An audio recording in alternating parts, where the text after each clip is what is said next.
Astaghfirullah Rabbal baraya, Astaghfirullah minal khataya.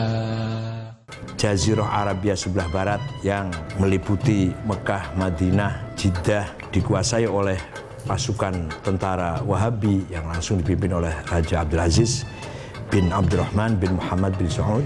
Maka mereka melakukan hal-hal yang bertentangan dengan prinsip Ahlussunnah wal Jamaah, yaitu membongkar situs-situs sejarah, bahkan sampai kuburan-kuburan para sahabat. Di Ma'la itu ada kuburannya Sayyidah Khadijah, Asma binti Abu Bakar, Abdullah bin Zubair, ulama-ulama semua dibikin rata dengan tanah. Kemudian situs sejarah juga dibongkar, makom Syafi'i, tempat mengajarnya Imam Syafi'i. Terakhir akan membongkar makom Hadrati Rasul sallallahu alaihi wasallam dan Sayyidina Abu Bakar Umar. Baru Kiai Hasyim Asy'ari, Kiai Wahab dan kiai-kiai tersentak mendengar bahwa kuburan Nabi Muhammad akan dibongkar. Segera dibentuk Komite Hijaz. Saudi Arabia di bawah kekuasaan Muhammad bin Abdul Wahab menerapkan pemerintahan dan menerapkan Islam menurut paham Wahabi. Yang boleh hidup hanya mazhab Wahabi, mazhab 4 tidak boleh. Yang itu tidak cocok, bahkan dianggap berbahaya oleh para pemimpin Islam Indonesia, kiai-kiai di Indonesia. Jadi kiai-kiai di Indonesia ingin menyampaikan hal ini kepada Raja Saudi Arabia. Nah, maunya kiai-kiai ini nunut delegasi ke muktamar khilafah di Mekah itu. Tapi kemudian tahu-tahu nama Kiai Wahabi, alasannya karena kiai pesantren belum punya organisasi. Penghapusan nama Kiai Wahabi ini menimbulkan kekecewaan, ya katakanlah mungkin juga kemarahan di kalangan pesantren. Maka kiai-kiai berkumpul, kesimpulannya kiai-kiai terutama di dalam Komite Hijaz merasa wajib harus ada organisasi para ulama Ahlussunnah wal Jamaah di Indonesia. Nah, maka organisasi itulah yang kemudian disebut Nahdlatul Ulama. Begitu akan berangkat ke Saudi Arabia, delegasi Komite Hijaz ini sudah atas nama Nahdlatul Ulama. Surat yang dibawa oleh Kiai Wahab kepada Raja Saudi juga sudah atas nama Nahdlatul Ulama. Berangkat ke Jeddah, diterima oleh Raja Abdul Aziz, menyampaikan salam umat Islam seluruh negeri Jawa dan memohon satu, para tamu Allah baik yang umroh maupun yang haji selama berada di Mekah, Madinah, Jeddah diberi kebebasan beribadah sesuai dengan mazhabnya masing-masing. Yang kedua, imam dan khotib Masjidil Haramain digilir. Misalkan satu minggu ini bermadzhab Hanafi, minggu depan mazhab Maliki, minggu depan mazhab Syafi'i, minggunya lagi mazhab Hambali. Yang ketiga, mohon dengan sangat makom Hadrati Rasul sallallahu alaihi wasallam dan Abu Bakar Umar jangan dibongkar. Yang dikabulkan cuma yang satu ini yang dikabulkan.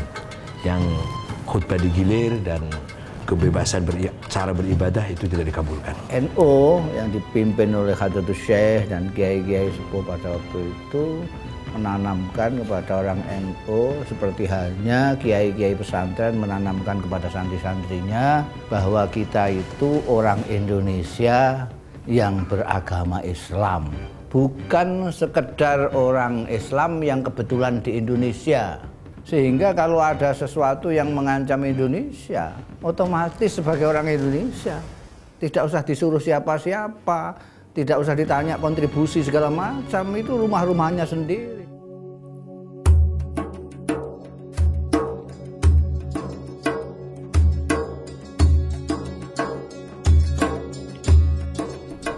Bismillahirrahmanirrahim. Sebagai presiden terpilih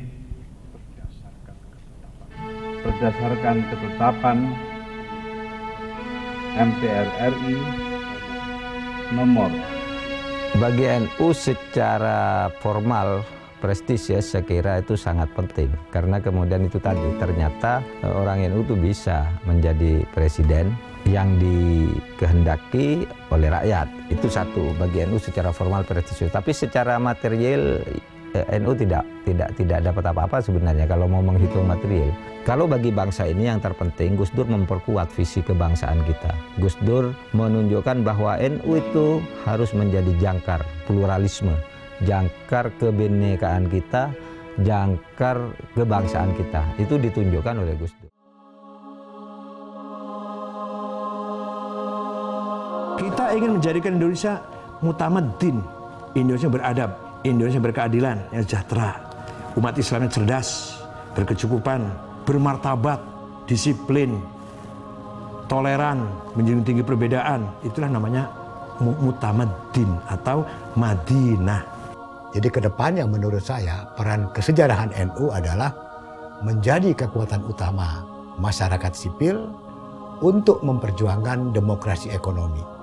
Kalau dalam era Gus Dur dulu NU melawan pemerintah karena pemerintahnya memang harus dilawan, maka kedepannya NU harus menjadi mitra pemerintah dalam mewujudkan demokrasi ekonomi.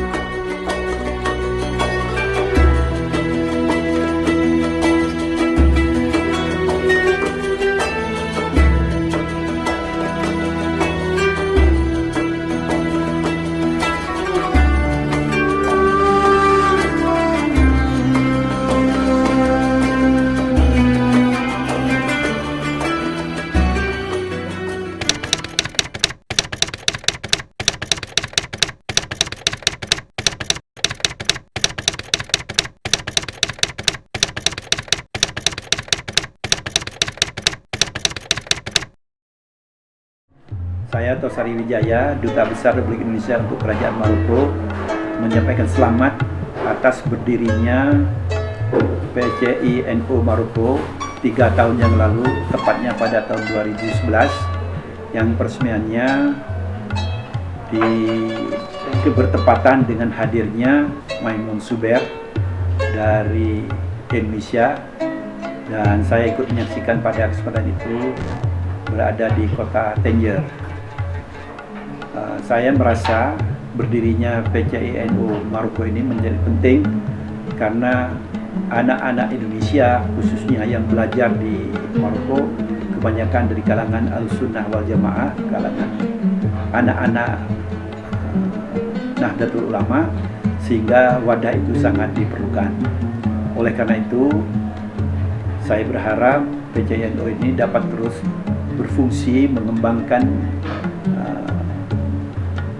keagamaan Islam As-Sunnah wal Jamaah di Maroko di kalangan anggotanya, dan sekaligus bisa meningkatkan kerjasama dengan para ulama dan masyarakat Maroko agar dapat terjalin saling pengertian, saling memberi dan saling mengisi.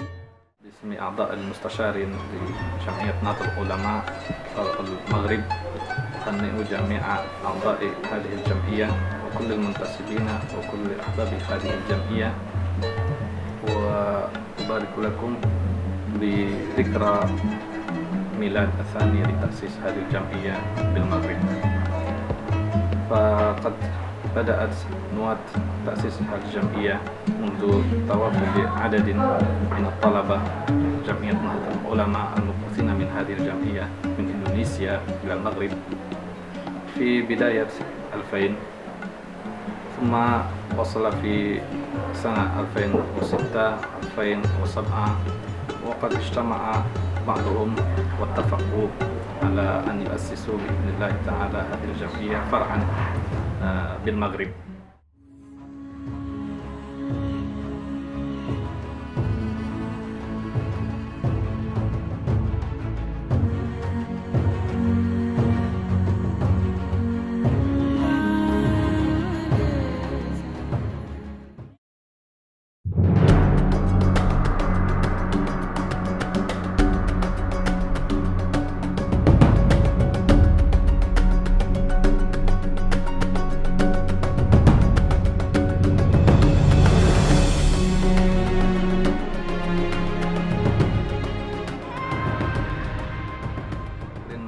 الثاني تم تأسيس هذه الجمعية بعد توافد مجموعة الأولى من الطلبة المبعوثين الرسمي من قبل هذه الجمعية إلى معهد العتيق بطنجة، وذلك بفضل التعاون المبارك بين جمعية نهضة العلماء وبين وزارة الأوقاف والشؤون الإسلامية بالمملكة المغربية. ونقدم لهذه المملكة حكومة وشعبا شكرنا الجزيل على حسن استقبالهم وعلى حسن قبولهم لأبناء هذه الجمعية. تم انعقاد المؤتمر الأول لجمعية نهضة العلماء وذلك في شهر يوليو 2012. وبهذه المناسبة أيضا وتأتي هذه المناسبة أيضا بدعم كبير من بعض علماء الأجلاء، ثلة من علماء الأجلاء المغاربة منهم فضيلة الدكتورة مريم أيد أحمد وهي رئيسة جمعية الأخوة المغربية للنسية، وكذلك فضيلة الدكتور بالبشير الحسيني، وكذلك فضيلة الدكتور عبد السلام بلاجي وفضيلة الدكتور حسن بن علي شريف الكتاني ومجموعة أخرى من العلماء المغاربة.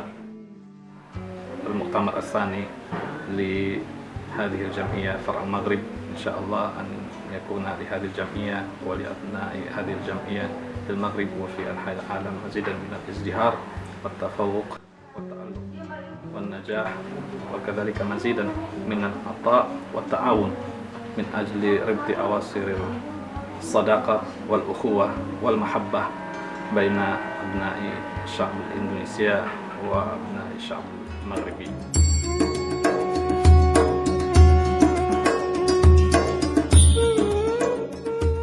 درسا جديدا من سلسلة الدروس الحسنية التي تلقى في حضرة أمير المؤمنين صاحب الجلالة الملك محمد السادس حفظه الله بمناسبة شهر رمضان الأبرك.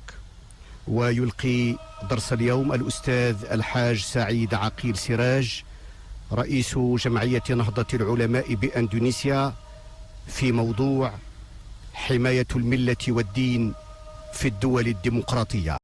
بسم الله الرحمن الرحيم. الحمد لله رب العالمين، والصلاة والسلام على سيدنا وشفيعنا وحبيبنا محمد بن عبد الله وعلى آله وصحابته أجمعين.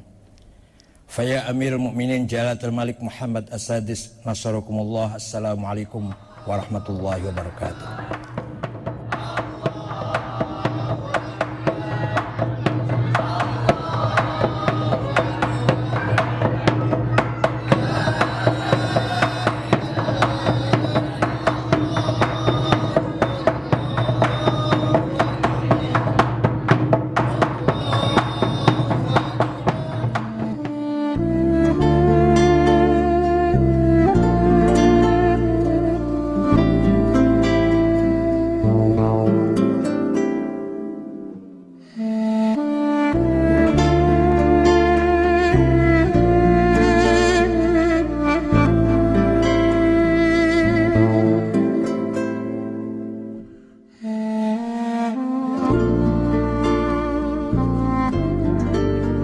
Kata Balil Boyo nasihatnya ad-dhamir fid dhamir, faman lam ya'rif marji ad-dhamir falaysa lahu dhamir.